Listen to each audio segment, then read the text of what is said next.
Hi all, I'm Chris, and in this video we're going to do a long-term review of my Performer Goal26 Recumbent bicycle. I originally bought this bike around midsummer in 2021. After initial assembly everything worked, and I even made a short review of the first rides. However, I wasn't completely happy with it. There was an annoying knocking noise coming from somewhere behind the seat. Also, I noticed a slight steering wobble from time to time, but I'd assumed that this was just me being particularly clumsy and not being able to ride it. After a couple of weeks trying to track down the problem, it appeared that there had been a slight error in the frame alignment. After contacting George at Performer Bikes, the problem was very quickly sorted out. The warranty service was exceptional and much better than many UK sellers, so top marks for customer support from Performer Bikes. The bike itself is known as a recumbent short wheelbase high racer. That's because the seat is above the wheels and the bottom bracket, that's the bit with the pedals, are in front of the front wheel. To be fair, George at Performer Bikes had recommended that I bought the Unicorn as a first recumbent, but I thought I preferred the Goal26.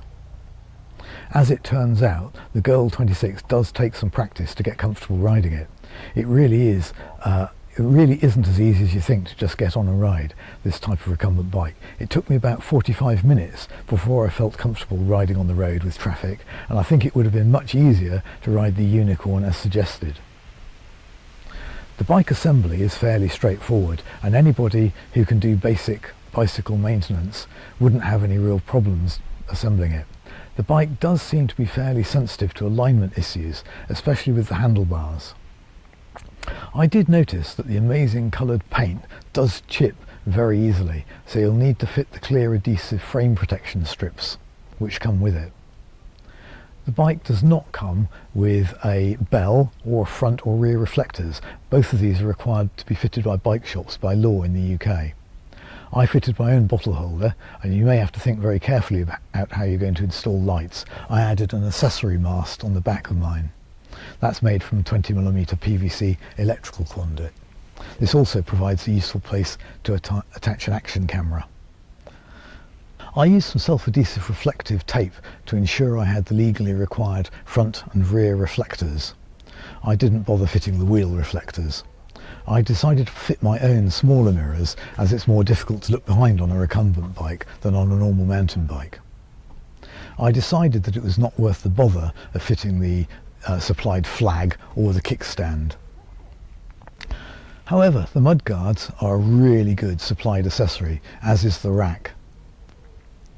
The headrest needs to be fully tightened, as it has a tendency to move about a bit during riding.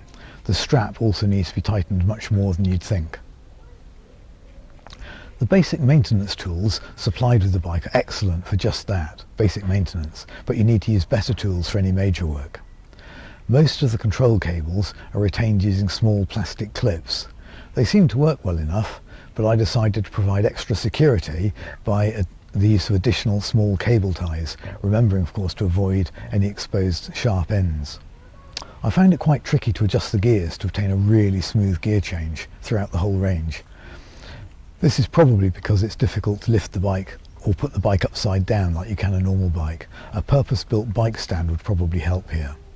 If you don't get the gear adjustment just right, it makes it quite easy to jam the gears when backpedaling, and because you've got a very long chain. During assembly, I'd recommend the use of copper slip type grease to prevent parts from seizing up. When routing the chain, follow the official instructions from Performer Bikes. The chain must be routed under the seat idler. This looks wrong but is in fact correct. Apparently, if you flare the ends of the plastic chain tubes slightly by warming them up, the chain will be a lot quieter. Fitting a rubber band on the front idler can also make it a bit quieter. This is the first bicycle I've owned with disc brakes. I was disappointed to find out they make an annoying squealing noise. I'd expected the performance to be similar to my motorcycle. They do need careful adjustment too. The tyres have the Presta valves, which allegedly are a bit better at maintaining higher pressures. In general, there are a few issues with riding a recumbent which were not obvious when I bought the bike. Firstly, it's not easy to carry a large D-lock on the rack, and there's nowhere to fit a lock carrier on the frame. Next, actually locking a recumbent bike like this one is more difficult using a D-lock. I had to resort to using a slightly less secure coil cable lock stowed on the rack. I also have a small padlock to secure the chain wheel. Fortunately, security shouldn't be too serious an issue, as this bike attracts a lot of attention and it's not easy for a novice to ride, and of course the market for recumbent seems quite small. Since this type of bike is uncommon, it seems less likely the thief would take a risk on something they may not be able to sell very easily. But I still think carefully about where I leave it and for how long. I found that the bike initially felt a bit tight to ride, but it seemed to require a lot more effort than my mountain bike. However, after a while it seemed to slacken off and get easier. In general, a recumbent is not as easy to use as an upright bike. Road infrastructure doesn't seem to be well designed for recumbent bicycles. For example, riding through pinch points is much more difficult. It's also not as easy to ride up over a curb. Riding uphill takes a little more practice, but mostly due to using different muscles. Pushing or wheeling the bike is also slightly more difficult than an upright. It's more difficult to get onto a car roof rack too. Fitting a wireless cycle computer didn't work as well as I'd expected either, because the distance from the front wheel to handlebars is much further than on an upright bike. I needed to fit the display onto the front derailleur bracket. In general, riding it seems much easier to lock the back wheel under braking than I would expect. I've even been able to spin the back wheel when accelerating.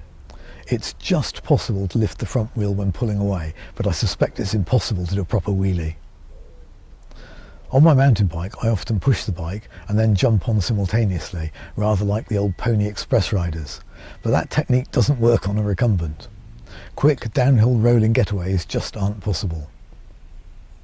It's really easy to scuff the inside of your thigh on the edge of the fiberglass seat. Similarly, a poorly coordinated stop can easily pull a muscle as you try to put a foot down to avoid falling over. Many people have asked about visibility in traffic, but it seems that, if anything, traffic actually gives me more space than a normal bike, and some car drivers seem to be over-helpful by giving way in inappropriate places. Cycle infrastructure often seems to require some very tight turns at low speeds. This is a problem with many cycle routes and can be very annoying. The recumbent does not seem to spook horses, but some dogs do seem to think it's much more fun to chase you. This bike is slightly more difficult to swerve to avoid dogs. Overall, the speed seems slightly faster on a good flat surface compared to an upright bike, but overall I'd say there's little appreciable difference, once you consider hills and road junctions. On a racetrack, a recumbent probably has an advantage, but whether this would be the case elsewhere depends very much on how often you're required to stop or climb steep hills. If you like this video, please subscribe to my channel. Thank you.